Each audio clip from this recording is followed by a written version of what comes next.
A Bíblia hebraica, um pilar da civilização ocidental, foi transmitida através de gerações graças ao trabalho meticuloso de escribas dedicados. Entre eles, os maçoretas se destacam por sua inestimável contribuição para a preservação do texto sagrado. Esses estudiosos judeus, ativos entre os séculos VI e X d.C., assumiram a responsabilidade de salvaguardar as escrituras hebraicas. Maçoreta vem da palavra hebraica masorá, que significa tradição. Esse nome reflete sua dedicação em manter a pronúncia e interpretação tradicional do texto hebraico. Os maçoretas eram meticulosos em seus esforços, desenvolvendo um sistema de pontos vocálicos e acentos.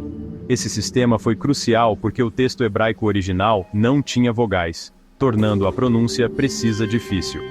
Ao adicionar essas marcas diacríticas, os maçoretas garantiram que as futuras gerações pudessem ler e entender as escrituras como pretendido.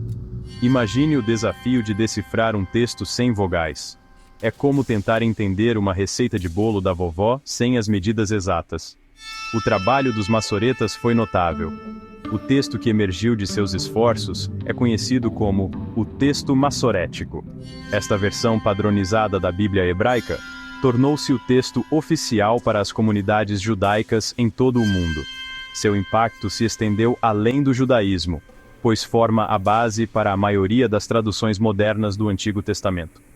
A dedicação dos maçoretas à precisão e preservação deixou uma marca indelével na erudição bíblica e em nossa compreensão das escrituras hebraicas.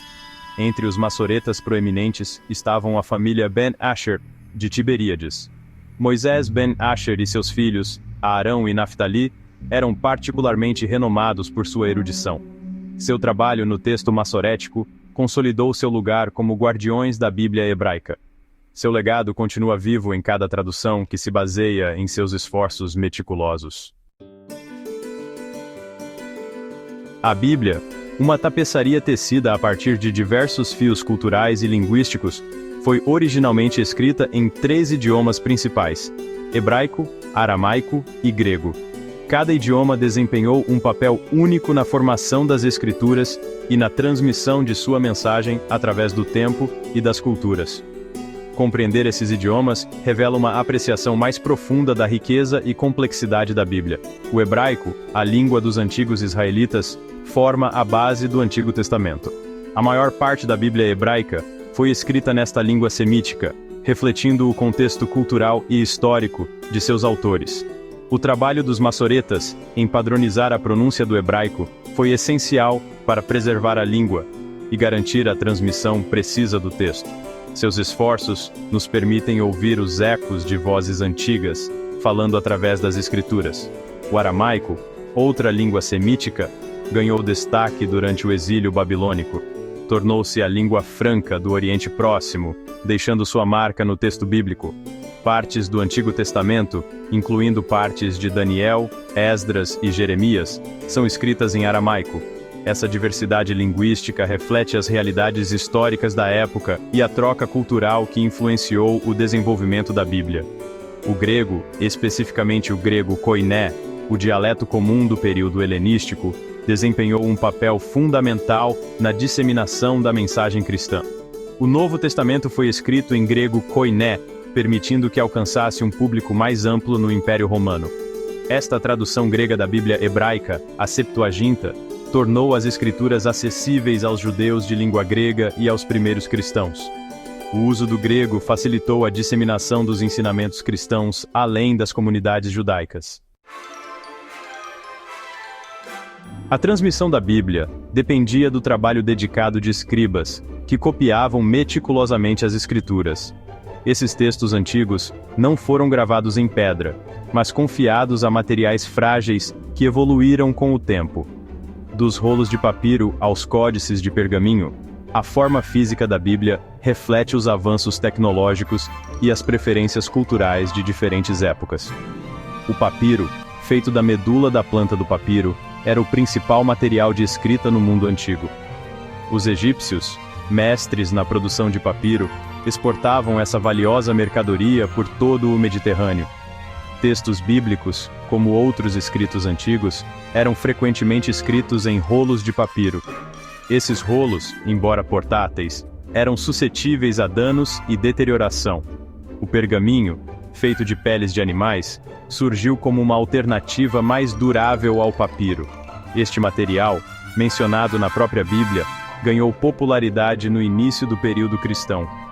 A resistência do pergaminho o tornou ideal para a criação de códices, o precursor do livro moderno. Os códices, com suas páginas encadernadas, ofereciam várias vantagens sobre os rolos, incluindo facilidade de armazenamento e a capacidade de conter mais texto. A transição dos rolos para os códices marcou uma mudança significativa na maneira como as pessoas interagiam com os textos escritos. Imagine a diferença entre carregar vários rolos e um único livro. Os códices, com seu formato compacto e capacidade de acomodar grandes volumes de texto, facilitaram o estudo e a disseminação da Bíblia. O desenvolvimento do velino, um pergaminho de alta qualidade feito de pele de bezerro, aumentou ainda mais a durabilidade e a beleza dos manuscritos bíblicos. A mensagem de esperança, fé e redenção da Bíblia ressoou em diferentes culturas e idiomas por milênios. Sua influência duradoura é um testemunho do poder de seus ensinamentos e da dedicação daqueles que procuraram torná-la acessível a todos. As primeiras traduções, como a Septuaginta e a Vulgata, desempenharam um papel crucial na disseminação da mensagem da Bíblia, além de sua língua e contexto cultural originais. A Septuaginta, uma tradução grega da Bíblia hebraica, surgiu no século III a.C. Foi criada em Alexandria, no Egito, um caldeirão de culturas e idiomas. Essa tradução tornou as escrituras hebraicas acessíveis aos judeus de língua grega e pavimentou o caminho para que o Novo Testamento fosse escrito em grego. O impacto da Septuaginta no desenvolvimento do cristianismo é inegável. A Vulgata de Jerônimo, concluída no século IV d.C., representa um marco na tradução bíblica. Jerônimo, um estudioso fluente em hebraico, grego e latim, assumiu a tarefa de criar uma tradução latina da Bíblia a partir das línguas originais. A Vulgata tornou-se a Bíblia padrão para a Igreja Ocidental por séculos. Sua influência na literatura, arte e cultura ocidental é imensurável. A influência da Bíblia se estende muito além do domínio da religião. Suas histórias, personagens e ensinamentos inspiraram inúmeras obras de arte, música e literatura. Do teto da Capela Sistina de Michelangelo ao Messias de Handel, o impacto da Bíblia na cultura ocidental é inegável. Seus temas de amor, justiça e redenção continuam a ressoar com pessoas de todas as esferas da vida.